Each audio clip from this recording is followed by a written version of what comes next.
प्रिय छात्रों, बीए भाग प्रथम की इस व्याख्यानमाला में आपका स्वागत है। हम पिछले व्याख्यानों में कहानी के विकास क्रम के बारे में जानते रहे हैं और आज भी हम इस क्रम को आगे बढ़ाते हुए चलते हैं। पिछले व्याख्यान में हमने प्रेमचंद जी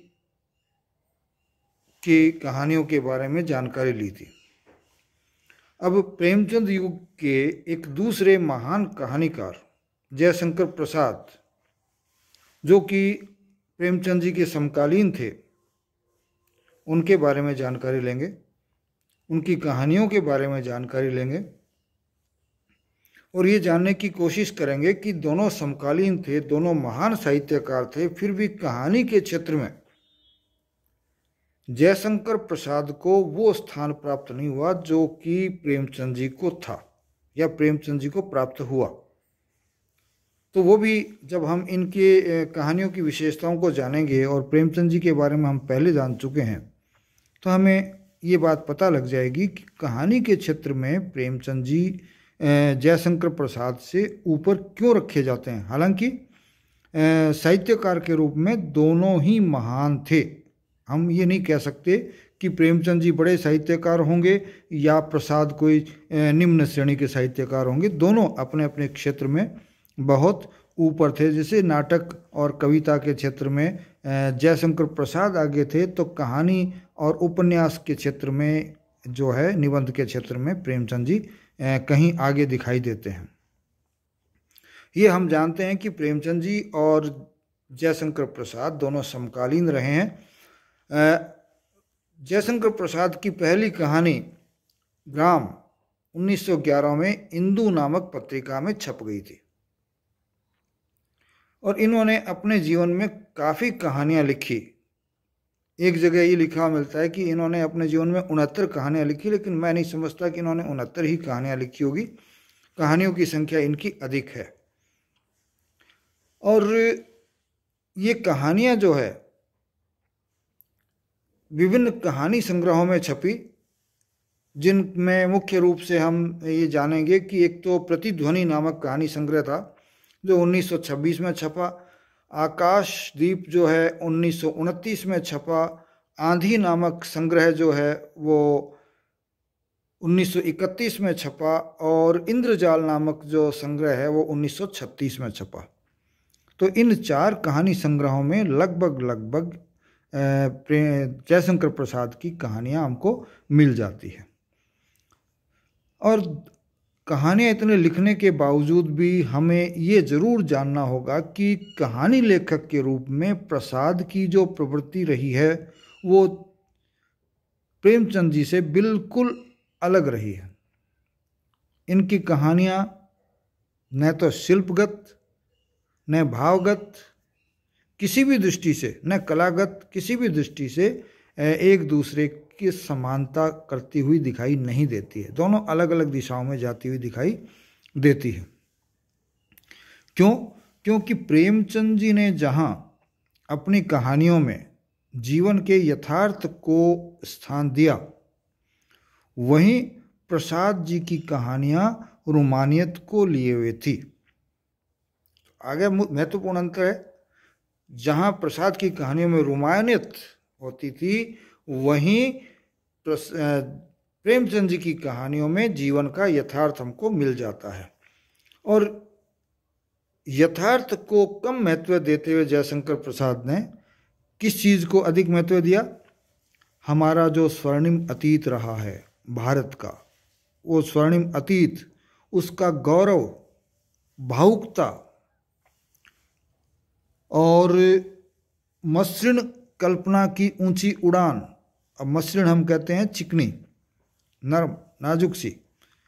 तो ये जो कल्पना है, मसृण कल्पना, उसकी ऊंची उड़ान और कहानियों में भी काव्यात्मक चित्रण को अधिक स्थान दिया या अधिक महत्व दिया, जबकि प्रेमचंद जी ने यथार्थ को महत्व दिया और भाषा में ज़्यादा भावुकता या अतीत का गौरवगान प्रेमचंद जी के आपको नहीं मिलता, न कल्पना की कोई ऐसी चिकनी उड़ान आपको मिलती है, जिसको हम मसृण शब्द से यहाँ प्रयोग में हमने इसको लिया है। और जब प्रसाद की कहानियों की चर्चा होती है तो यहाँ तक कहा जाता है कि इनकी कहानियों में संस्कृत भाषा का इतना अधिक प्रभाव है कि इसे संस्कृत गद्य काव्य के अधिक निकट माना जा सकता है।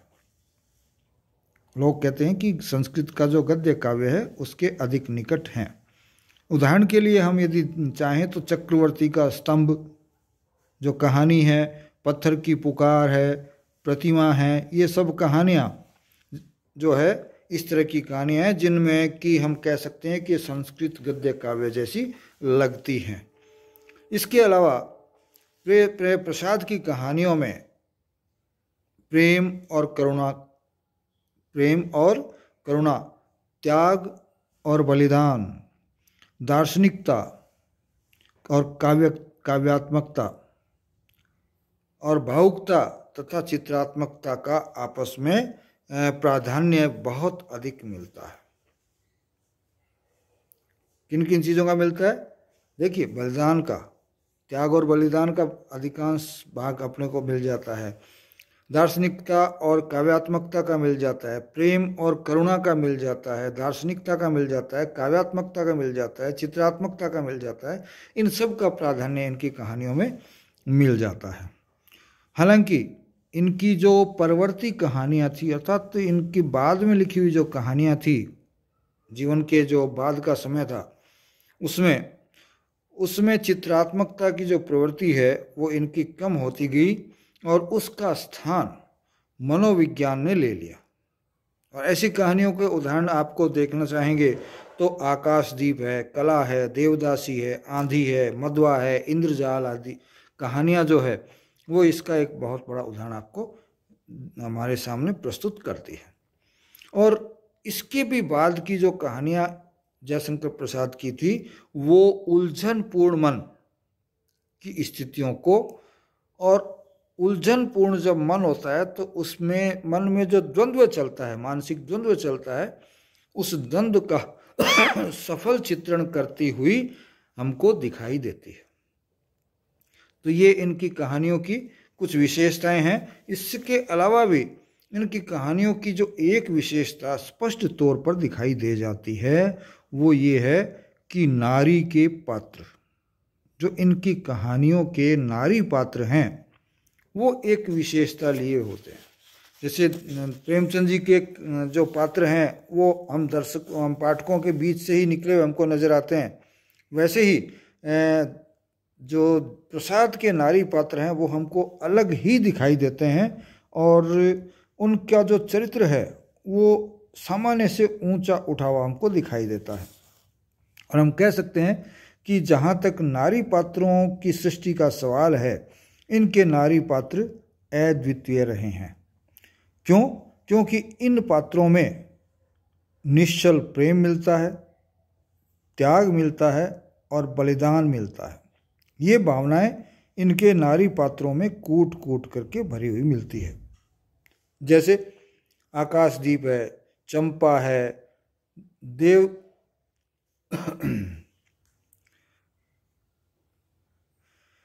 देवदर की सुमाता है, पुरस्कार है, ये सब कहानियाँ इन कहानियों के उदाहरण हैं। इन कहानियों में इस चीज़ के अलावा नियति और समाज, नियति कहते हैं भाग्य को और समाज तो आप सब जानते हैं, दोनों के साथ नारी का संघर्ष हमको दिखाई देता है। अब देखिए, यहाँ संघर्ष प्रेमचंद जी के पात्र भी करते हैं और प्रसाद के पात्र भी करते हैं, लेकिन प्रेमचंद जी के पात्रों में यथार्थ की निकटता अधिक है, जबकि प्रसाद के पात्रों में, नारी पात्रों में कल्पना अधिक मिलेगी। तो वो कल्पना के कारण इनका जो संघर्ष है वो आम आदमी को उतना निकट, हालांकि वो आदर्श की तरफ तो ले जाता है, हमको आकर्षित तो अपनी तरफ करता है, लेकिन आम व्यक्ति ऐसा नहीं सोचता कि हमारी नारियां ऐसा संघर्ष कर सकती है। इसके अलावा चूँकि जयशंकर प्रसाद एक नाटककार भी थे, तो इनकी कहानियों में भी वो नाटकीयता का तत्व काफ़ी मात्रा में पाया जाता है। इसके साथ साथ इनकी कहानियों में पद्य का प्रभाव, चूँकि मूलतः प्रसाद एक कवि माने जाते हैं और प्रसाद एक कवि ही थे, अन्य चीज़ें तो उन्होंने लिखी, क्योंकि साहित्यकार कोई एक क्षेत्र विशेष में नहीं चलता है, क्योंकि जैसी कल्पना होती है, जैसी आवश्यकता होती है, उस विधा में वो लिखने की कोशिश करता है। तो जयशंकर प्रसाद भी मूलतः तो कवि थे, लेकिन खाली एक कवि होने के साथ वो समाज की सब चीज़ों को अपने साहित्य में नहीं ला सकते थे। उसके लिए अलग विधा की ज़रूरत पड़ रही थी, जिसमें नाटक भी थे, कहानियाँ भी थी, उपन्यास भी थे, एकांकियाँ भी थी। तो उन्होंने इन सब विधाओं में रचना की, लेकिन चूंकि मूलतः वो एक कवि थे, फिर वो नाटककार थे और इसके बाद वो कहानीकार थे, इसलिए इनकी कहानियों में नाटकीय तत्व भी मिलता है और पद्य का प्रभाव भी हमको दिखाई देता है। और ये पद्य का प्रभाव होने के कारण, या पद्य का प्रभाव जिस कारण से था, जैसे कल्पना, भाव और भावुकता, कल्पना, भाव और भावुकता, ये तीनों जो है इनकी आधिक्य कहानियों में था इनका। इस कारण से उनका जो कहानियों के प्रति जो दृष्टि थी वो आधुनिक कहानियों के जैसी नहीं थी। आधुनिक कहानियों में फिट होने वाली ये भावुकता, कल्पना और भाव, ये अधिक होना इनके लिए इनके कहानीकार के रूप में श्रेष्ठ स्थान पर स्थापित होने में बाधक रहा। तो हम कह सकते हैं कि इनकी जो कल्पनाशीलता के कारण इनकी जो भाषा थी, वो भाषा आधुनिक कहानी की जो परिभाषा है उसमें फिट नहीं होती थी, उसके अनुकूल दिखाई नहीं देती थी। और यही कारण था कि इनकी कहानियों को प्रेमचंद की कहानियों के मुकाबले कम महत्व दिया गया, या इनको उतना महत्वपूर्ण स्थान प्राप्त नहीं हो पाया जितना कि प्रेमचंद जी को प्राप्त हुआ। तो अब हम यहाँ कह सकते हैं कि प्रेमचंद जी और जयशंकर प्रसाद की कहानियों में कहाँ अंतर आ जाता है। एक तो कल्पना के स्तर पे अंतर आता है। ये तो हम सब जानते हैं कि कल्पना के बिना कोई साहित्यिक रचना नहीं हो सकती, लेकिन कल्पना में आप कहाँ तक जाते हो, कहाँ तक घुसते हो, या कहाँ तक कल्पना की उड़ान को ले जाते हो।